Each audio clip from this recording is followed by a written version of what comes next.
नमस्कार दोस्तों, मैं दिग्विजय सिंह आप सबका बहुत स्वागत करता हूं दिग्विजय इकोनॉमिका में। कैसे हैं आप लोग और कैसे चल रही है आपकी जीत की तैयारी।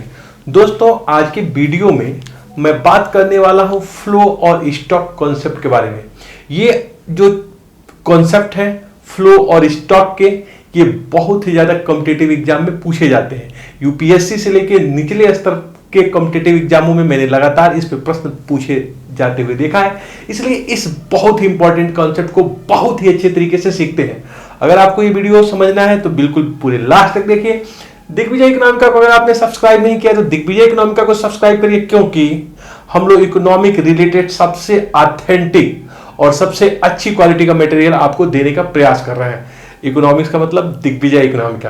तो आइए दोस्तों, हम शुरू करते हैं फ्लो और स्टॉक कॉन्सेप्ट के बारे में, जिसे हम हिंदी में प्रवाह और स्टॉक चर कहते हैं। देखिए, जो इकोनॉमिक्स वेरिएबल आपको मिलेंगे, दो तरह के आर्थिक आपको चर मिलते हैं। एक फ्लो वेरिएबल प्रवाह चर और दूसरा स्टॉक वेरिएबल स्टॉक चर।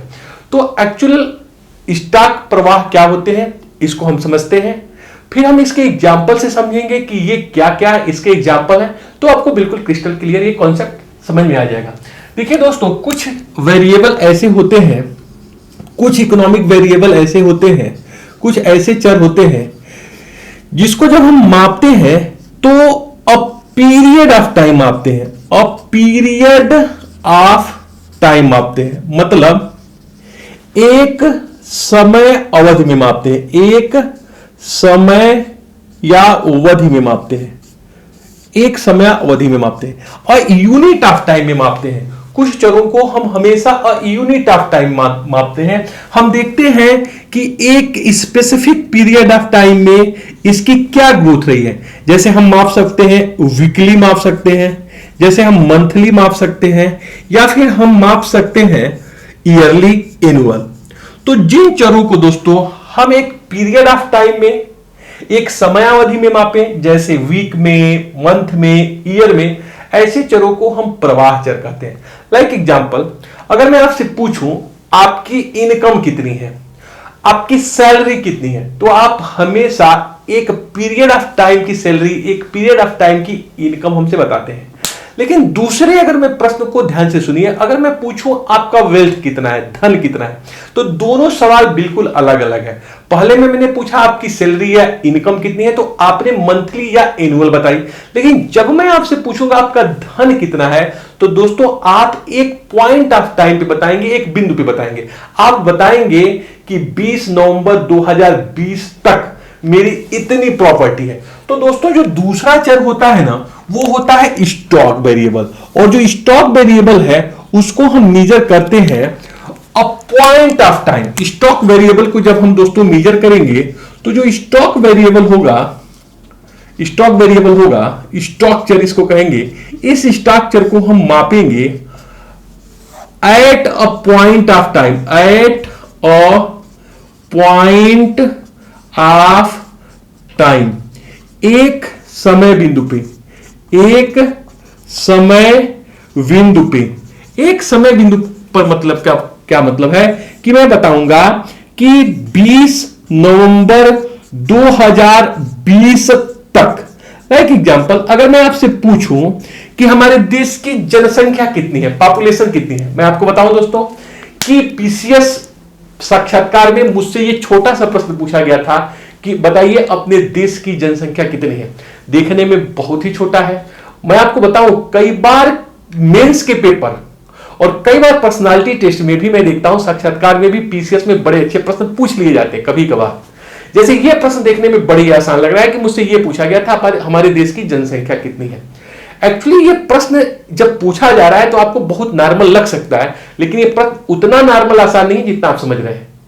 जैसे आप बता सकते हैं कि मेरे देश की जनसंख्या है 1,21,01,45,407। मैंने उसमें सेंसस कराया था, मैं मिनिस्ट्री ऑफ होम अफेयर्स में था उस समय, तो मुझे बिल्कुल याद था, मैंने सेंसस कराया था यूपी का, तो मैं बता सकता था, मैंने बताया भी। लेकिन वो एक्चुअली ये जानना नहीं चाहता था कि एग्जैक्ट आप पॉपुलेशन बताइए, वो कुछ दूसरा ही जानना चाहता था। वो क्या जानना चाहता था? वो जानना ये चाहता था कि आप बताएंगे कैसे। आपको बताना था कि हमारे देश की जनसंख्या अकॉर्डिंग टू सेंसस 2011, जिसका रिफरेंस टाइम है 1 मार्च 00 आवर पे है 1,21,01,45,407। इसका मतलब क्या हुआ दोस्तों, जब मैं जनसंख्या बताया, पॉपुलेशन कितनी है मैंने ये बताया, तो मैंने साक्षात्कार में ये बताया कि पॉपुलेशन 1 मार्च 00 आवर रात में 12 बजे, जो सेंसस हम लोग कराए 2011 का, उसका जो 1 मार्च 00 आवर पे कितनी जनसंख्या रही, इसका मतलब हमने बताया eight a point of time, एक बिंदु पे। जनसंख्या हमेशा हम एक बिंदु पे बता रहे हैं, इसका मतलब क्या हुआ, जनसंख्या स्टॉक कॉन्सेप्ट हो गया, इसे हम एक बिंदु पे बता रहे हैं। मैंने जैसे प्रश्न पूछा था आपका धन कितना है, प्रॉपर्टी कितना है, तो आप क्या बताएंगे, एक बिंदु पे बताएंगे कि मेरे पापा ने या मैंने 20 दिसंबर 2020 तक या 19 तक इतनी संपत्ति परचेज की, इतनी हमारे पास प्लाट है, इतनी गाड़ियां हैं, इतनी मकान है, इतना बैंक बैलेंस है। तो जब दोस्तों किसी वेरिएबल को एक बिंदु पे बताएं तो हम उसको कहते हैं स्टॉक। लेकिन जब हम किसी वेरिएबल को यूनिट ऑफ टाइम बताएं, एक समय अवधि में बताएं, तो उसको हम कहते हैं फ्लो। बहुत आसान है, आप कहते हैं ना पानी की टंकी भर गई, दैट इज स्टॉक हो गया पानी। तो आपने बताया कि 5:10 में पानी की टंकी भर गई है, लेकिन 5 मिनट में कितनी पानी गिर गई, दिस इज फ्लो, कितना पानी भर। इसका मतलब हमेशा समझिए, फ्लो हमेशा एक प्रवाह मेजर करता है, एक स्पीड मीटर करता है, एक रेट मेजर करता है। बहुत ध्यान से सुनिएगा, प्रवाह हमेशा ही स्पीड मेजर करेगा, रेट मेजर करेगा, लेकिन जो स्टॉक है वो एक लेवल और एक सिचुएशन को दर्शाएगा। लाइक एग्जांपल, हमारे देश की जनसंख्या है, ये एक सिचुएशन, एक लेवल है। लेकिन अगर मैं पूछूं जनसंख्या वृद्धि क्या है, तो दैट इज फ्लो, क्योंकि मैं वृद्धि मेजर कर रहा हूं कि एक साल में बढ़ा कितना। तो आप समझ रहे होंगे कि चरों को मापने में सिर्फ हम अंतर करते हैं। जिन चरों को हम एक फाइनेंशियल ईयर में, इकोनॉमिक वेरिएबल को आप देखते हैं अधिकांशतः हम एक फाइनेंशियल ईयर में मेजर कर लेते हैं, तो जिन चरों को हम एक फाइनेंशियल ईयर में मेजर कर ले, मंथ में मेजर कर ले, वो प्रवाह होंगे, जबकि जिसे हम at a point of time बताएं वो हमेशा स्टॉक होते हैं। तो स्टॉक और फ्लो आपको जहां तक मैं समझ रहा हूं समझ गए होंगे।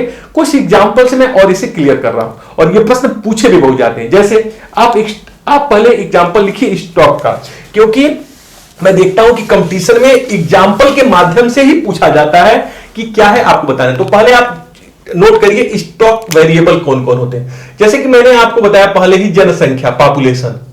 जनसंख्या हमेशा होगा दोस्तों स्टॉक, पॉपुलेशन हमेशा क्या होगा, स्टॉक। दूसरा अगर मैं कहूं पब्लिक डेट, पब्लिक डेट मतलब लोक ऋण, सार्वजनिक ऋण है, और हिंदी में इसे आसान हम कहते हैं सार्वजनिक ऋण। तो सार्वजनिक ऋण क्या है दोस्तों, एक स्टॉक कॉन्सेप्ट है। मैं बताऊंगा कि भारत में 1 दिसंबर 2020 तक कितना टोटल बारोइंग की है, कितना लोन लिया हुआ है, तो इसको पब्लिक डेट स्टॉक है। इसी तरह देखिए मनी सप्लाई, बहुत बार पूछा गया है, मुद्रा की आपूर्ति। मनी सप्लाई को दोस्तों हमेशा हम मुद्रा आपूर्ति को हम मेजर करते हैं हमेशा ही एक पॉइंट ऑफ टाइम पे। हम बताते हैं कि देश में जो है इस डेट को कितनी मनी सप्लाई अवेलेबल है। वो मनी सप्लाई कब से है डज नॉट मैटर। तो ये दोस्तों जो मनी सप्लाई है वो स्टॉक कॉन्सेप्ट है। देखिए टीसीएस के प्री में, आईएएस के प्री में कई बार ये प्रश्न पूछे गए हैं, कई बार ये कॉन्सेप्ट पूछे जाते हैं। फिर देखिए जैसे पूछा गया गोल्ड रिजर्व, अब आप बताइए गोल्ड रिजर्व क्या होगा। इसी तरह आपसे पूछा जा सकता है oil reserve, oil reserve, oil reserve. ये कॉन्सेप्ट दोस्तों चाहे गोल्ड रिजर्व पूछा जाए, ऑयल रिजर्व पूछा जाए, ये सारे स्टॉक है। एक बिंदु पे हमारे वहां कितना गोल्ड है, कितना कोल है, कितना जो है गोल्ड है, ये तमाम चीजें होती है स्टॉक। पब्लिक डेट कितना है, स्टॉक। आपने कुल कितनी बारोइंग ली है, स्टॉक। देश की जनसंख्या कितनी है, स्टॉक। मनी सप्लाई कितनी है, स्टॉक।